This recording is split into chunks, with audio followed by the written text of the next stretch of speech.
वेरूळ आरोग्य केंद्र राम भरोसे आहे। मृतदेहावरती शवविच्छेदनासाठी डॉक्टरच गायब आहे। 3 तास मृतदेह शवविच्छेदनासाठी पडून राहिलेला प्रकार हा समोर आलाय। छत्रपती संभाजीनगर जिल्ह्यातील खुलताबाद तालुक्यातील वेरूळ येथील प्राथमिक आरोग्य केंद्रातील वैद्यकीय अधिकाऱ्यांची अनुपस्थिती ही गंभीर समस्या सध्या बनलेली असून रविवारी पुन्हा एकदा आरोग्य व्यवस्थेमधील हलगर्जीपणाचं विदारक चित्र समोर आले।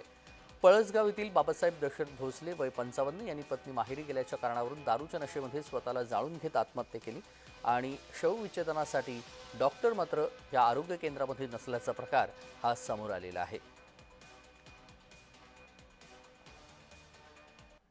डेड बॉडी या ठिकाणी मी 2:45 वाजता पीएमच्या क्वार्टरला उतरलेली आहे, परंतु अद्यापपर्यंत कोणीही या ठिकाणी आलेलं नाही। तुम्ही विचारपूस केली का? मी कोणी आहे का विचारपूस डॉक्टर? केली, मला वाटतं त्या ठिकाणी त्या सिस्टर आहेत दिवे मॅडम। बरं. दिवे मॅडम या ठिकाणी आहेत, त्यांच्याशी मी संपर्क साधला, त्यांच्या क्वार्टरला गेलो, परंतु त्यांनी सांगितलं तुम्ही तुमची प्रायव्हेट गाडी करा आणि खुलताबादला ग्रामीण रुग्णालयाला त्यांना घेऊन जा। या ठिकाणी आमचे एमओ कुठेतरी नांदेड या ठिकाणी गेलेले। आणि या सगळ्या संदर्भात सविस्तर माहिती जाणून घेऊया। विजय चिडे आपले प्रतिनिधी जोडले गेलेले आहेत। विजय, वेरूळ प्राथमिक आरोग्य केंद्रामध्ये डॉक्टरच नाही आहेत आणि त्यामुळे नागरिकांची देखील गैरसोय निर्माण झालेली आहे।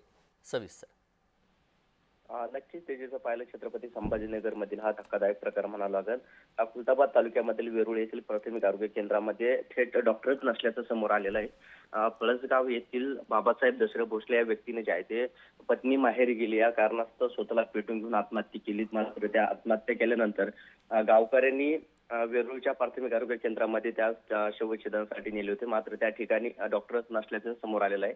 तब्बल त्या ठिकाणी शवविच्छेदनासाठी मृतदेह जो आहे तो तब्बल 4 तास त्या ठिकाणी पडून होता आणि त्यामुळे जे नातेवाईक आहेत त्यांनी संताप जो आहे तो व्यक्त केलेला आहे। सतत वेरूळमध्ये जे आहे ते नागरिकांची आणि रुग्णांची गैरसोय होत असल्याचा देखील आरोप जो आहे तो त्यांच्या नातेवाईकांकडून करण्यात येत आहे। या ठिकाणी शवविच्छेदनासाठी गेल्यानंतर डॉक्टर्स त्या ठिकाणी नसल्याचे त्यांच्या निदर्शनात आले।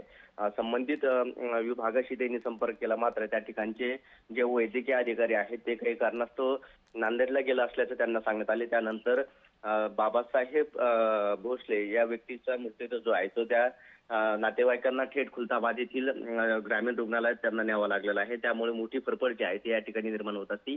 त्यामुळे आता संबंधित अधिकाऱ्यावरती कडक कारवाई करावी अशी मागणी मृताच्या नातेवाईकांनी केलेली आहे। अगदी सोबतच रहा विजय, आपल्याकडून अजून एका बातमीची तपशील जाणून घ्या।